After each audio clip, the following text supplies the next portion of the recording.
You know what's killing technicians right now? No, it's not bad pay, not a flat rate. It's mindset. I have talked to a little over 200 technicians through coaching. I've had, better part of 200 to 300 technicians that I've worked with over the last 20 plus years. The thing that's killing us the most is mindset.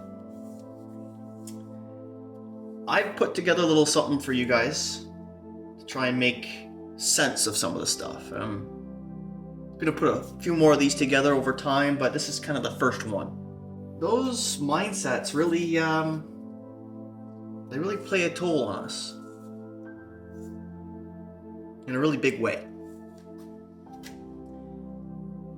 In the next little bit, you're going to come across 5 technicians who I've had an episode with the last almost 90 or so. You're going to watch a little piece of them talking. We've got technician, shop foreman, we've got some leaders, we've got a fixed director. And we're not going to talk about income.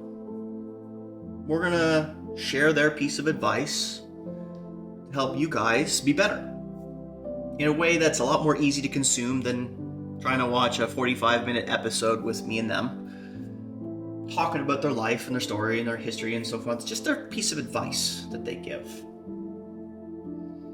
This isn't fluff. This is their experience, their piece of advice to help you get through all the bullshit that you deal with on a day-to-day basis.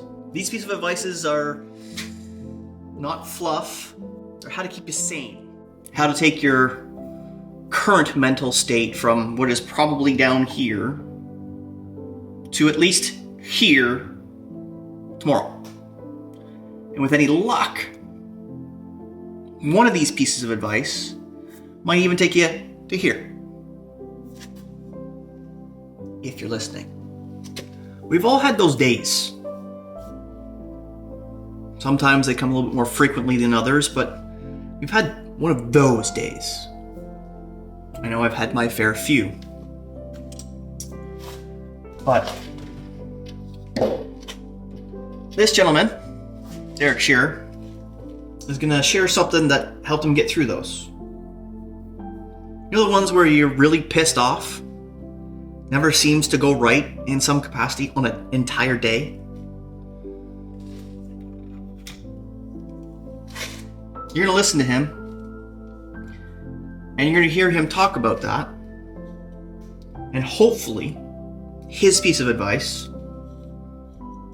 might save you from throwing away what is possibly a career, so you can take it to the next level.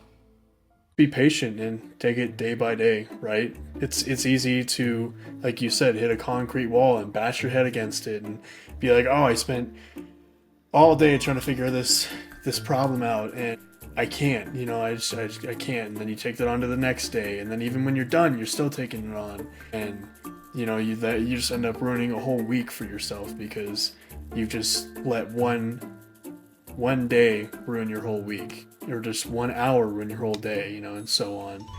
That's a big major thing that I've tried to learn myself and had to take my time, because getting things done efficiently and getting things done right are only going to happen when you're in a positive headspace and when you're actually, focusing to get the job done rather than just getting it done because you're pissed off.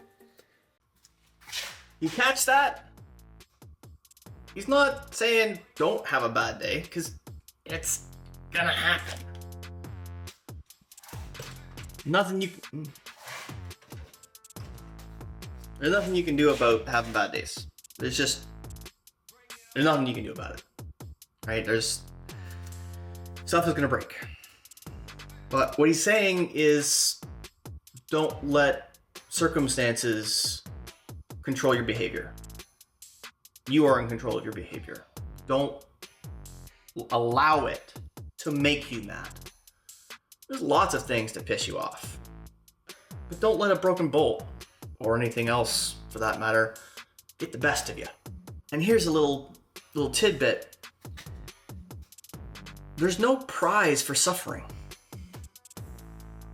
You don't get a prize for being the worst victim or having the worst circumstance. Nobody pays for that. Actually, somebody does pay for it. You pay for that, for having bad days and allowing it to get the best of you. The work isn't going to get any easier. In fact, it's going to get harder. The only way to overcome that is training and experience. And sometimes special service tool number 1. But unless you get better and get yourself in a position where you can make your day better, it's not going to get better. So you got to be better tomorrow. Remember, it's you versus you.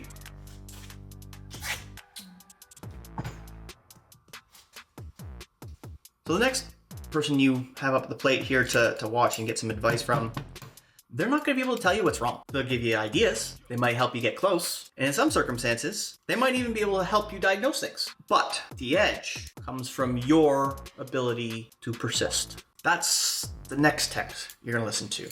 Real techs know the why things are broken because they understand. Don't take my word for it. Take Daniel's word for it. My mentor told me early on, and he told me one thing. He said, you'll never be able to fix something if you don't understand how it works. And you can default to guided fault finding to tell you to find this connector, measure this resistance, yada, yada, yada. But you'll never really be able to confidently go into a car and fix it if you don't know how the car or the system works. And it took me a number of years to really grasp onto that. But since then, it's been a motivating factor. It certainly helped me fix a lot of cars, and it makes me a prouder technician to be able to know with confidence how every onboard system works, is designed to work, and why it's in place. It's a very powerful tool, and it's something that I drill into the heads of the techs who I work with, is to understand the purpose of that system. See? Guided fault finding. That's a crutch if you don't understand the system. But remember, crutches are meant to be temporary. Break your knee, sprain your knee, or tear your ACL like I did, you're gonna be on crutches for a bit, or a cane. Look, I even got a cane around here somewhere too. You have to understand how the system works so that you can always figure out what's wrong, even when you don't have the information. Sometimes you're working on stuff that nobody else has worked on, especially if you're in a dealership. You're working on latest gen, bleeding edge, cutting edge malarkey that some engineer somewhere came up with. Oh, this is a great idea, and didn't tell anybody because it's not in any information. So you gotta know how it works. That's Daniel's whole message. Understand how it works. The next person that you get the luxury of listening to experience from, like I did, his little tidbit, this is kind of paraphrasing here a little bit because you get to hear the real thing from him, but the factory's not coming to save you. Just like everything else in life. Factory's not gonna come and save you. Not your boss, not your spouse, not even your baymate. More than likely. You can get good friends. Don't get me wrong. You get good baymates. Don't get me wrong. Foremen. All those people who are really good at their job. And have lots of experience. But when push comes to shove, the only person you really have is you. And the only way to depend on anything is to be able to depend on yourself. If you're sitting around waiting for the manufacturer to come save you with training, they're not. They're only going to give you so much because they can only give you so much. So it's going to be up to you. Well, I'll let Clinton explain. You know, I gave this a lot of thought, and it's really twofold, but it's take ownership. And the reason it's twofold is take ownership of your training and take ownership over the work that you do. And the reason why I say take ownership of your training is that the manufacturer is going to send us to training. They will. They want to keep us up to date with the new models and the changes in technology, but they're not going to necessarily give us that edge that will up our game. And what I mean is, I'm a smog technician. And so I have to sit in a smog class every 2 years, and I sit in this class filled with people from the aftermarket world. And as a factory trained technician, I listened to them talk about Faraday's law. I listened to them talk about using the picoscope to measure NVH and all these different things. And I started to realize that the manufacturer wasn't using those tools to diagnose cars. And so I started to train myself. I started to look into the aftermarket world for training. And what I realized was that there was a whole area of diagnostics that was untapped, and things started to go really well for me in my diagnostic ability the moment I tapped into that. And if I relied on the manufacturer to get me there, I wouldn't be there. And so our training is really our own responsibility. It's not the manufacturer's. So if I want to be good at fixing cars, then guess what? I have to train myself. See? It's not just me saying it. Training, you need to get your training. Yes. But if you stick solely by the training that the manufacturer gives you, you're going to get left behind. Or get stuck in a spot and not make any money. No one's going to come and hold your hand, study the things that no one else will, and get to the next level. Let's be honest here for a second. All right, let's be honest with each other. Most shops are negative as hell. Like, the whole shop. You might have a couple of really good apples in there, but more than likely you got a whole bunch of bad apples who don't want to work, who don't want to learn, who don't want to train, who have nothing but negative things to say about the brand, about the business, about everybody. Brooklyn, she flips the scripts on this a bit. Don't listen to me, listen to her. She's now an ASM after being a tech for so long that she's found something that really helps her and her team. Mechanics are notoriously negative. They always find, no matter what happens, this goes for a lot of people as well, but people tend to just magnetize towards negativity. Always find a silver lining. It is always there. And that has gotten me so far in life. It's kept me positive in dark times. And that has always been my best piece of advice, is just find a silver lining. It's always there. No matter, you get your ass kicked by some job. Okay, well, it's not going to happen again because now you know what it is. You just take that step back, find out what it is, no matter what it is, and just lean on that because you need that. So, you want to last in this game? Take her advice, right? Find a reason to laugh. Find the diamond in the rough. Where's the silver lining? Those are the things that you need to find. Because that pool of shit, it's always going to be there. You might be able to convert a few, but the shit's always going to be there. Positivity, as sometimes cringeworthy as it can feel, you do it enough, and it starts to become something you do all the time. It's not soft. It helps you survive. Some days it's really hard to be positive. Sometimes all you want to do is swing SST number 1. But Brooklyn's living proof why being positive, even when the shitstorm cometh, is vital. So, next person you're going to listen to, he's been around the block. He's now in a store with 100 techs in it, in the store, and they've got 50 trucks on the road servicing Cars Mobile. Kind of knows what he's talking about, I would say, because he's not only turned wrenches, but he's now leading a ton of them. So I would suggest that you heed his advice, because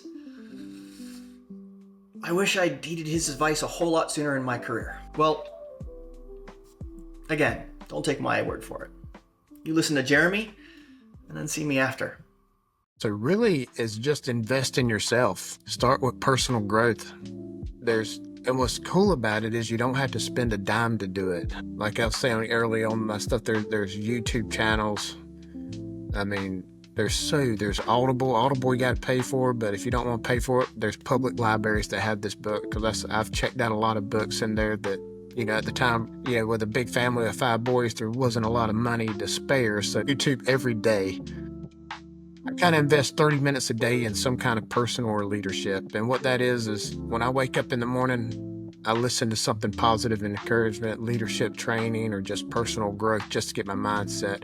Because it's important now for you to get ready for your next position. If I could go back, that's one thing I would have done. Because when I became a manager, I had a learning curve. because I didn't know leadership. So I made a lot of crazy mistakes. I did a lot of stupid things. And you learn from experience, but if I'd have had that personal growth knowledge, it would have been faster. So that's my number one advice. Go ahead and get ready now. Start studying personal growth, leadership. There's a lot of content out there. There's a lot of books behind me, but do the free stuff first. And what's cool about it is once you start listening, I was trying to think, the first guy I listened to on YouTube was Jim Rohn. And then through Jim Rohn, I discovered Les Brown, Earl Nightingale, Ed Milet, and it just goes on and on and on. And what's cool is like you have this variety, because you got to kind of find your cup of tea, because I like listening to John Maxwell, but I got a couple friends that don't like John Maxwell. So you got to kind of find which one connects with you, and you just got to, consume as much as you can. That's probably the realest thing that you're going to hear all week. You don't really want to hear it, do you? More training. In that circumstance, it's even more than more training, because you heard several of the last couple say more training in some circumstance or some kind of way. His is a little bit farther, right? You've got brand training if you're in a dealership. You've got aftermarket training, even if you are in a dealership. And now, personal development. So you got 3 things to think about in terms of education and training and so forth. It's a lot of work, isn't it? Nobody said this training was going to be easy. But if you want to get to the next level, go from mechanic to maybe the senior mechanic or team lead on the team to in the big chair, the only way you're going to get there is through personal development. And leadership, I know it sounds a little bit corny, is just like a torque spec. If you guess, you're gonna snap something. So if you're still watching, I appreciate you. You're helping me, my family, and most importantly, and hopefully, you're helping yourself. Because this trade ain't easy. If you're still watching, you're not just a wrench. You're a student of this game we call mechanics. God, I haven't used this in a long time, and it's just sitting out here. I really should get to this. If you hadn't guessed, this is not for the bike, for either one of the bikes I have. It is actually for a little Merc 99 outboard motor. My grandfather's. This motor has been sitting in my garage, apart like this, for 3 years, give or take. I keep procrastinating. I keep procrastinating putting it back together. Because it means I gotta go out in the boat without him. And that hits pretty hard. The second reason I'm procrastinating is because I really don't know what I'm doing. I worked on so few carbs, even while I was at the power sports store, I worked on so few carbs that I really don't know what I'm doing. But I'm gonna have to learn and figure it out. Much like you guys are gonna have to disseminate from the last 5 clips you just watched. So whether it's from Brooklyn or Clint or Derek or Jeremy, doesn't matter. Hopefully you got something from it. Let me know in the comments, alright? Let me know in the comments which one hit the hardest, which one was the most important to you. And if you'd like, there's a whole bunch more. There's almost 90 of those folks talking on the show. Vendors, technicians, apprentices, leaders, vendors. Go have a watch. Pick one. Pick one you haven't watched before. Or go back even farther. Go back to the stuff that doesn't even have a YouTube video on it. On Spotify. There's some really old ones. They're almost 3 years old now. Some of the first boys. Richard, Russell, Marshall, Stefan. They were the early boys. They're my boys now. It's been so long. Go back and listen to one of them. Because they've got advice too. And stories and experiences that might be a benefit to you. But until then, I hope you enjoyed. I hope you hit that like button. Hope you hit that subscribe button. And negative pushes, positive pulls. And always clean your toys before you put them away.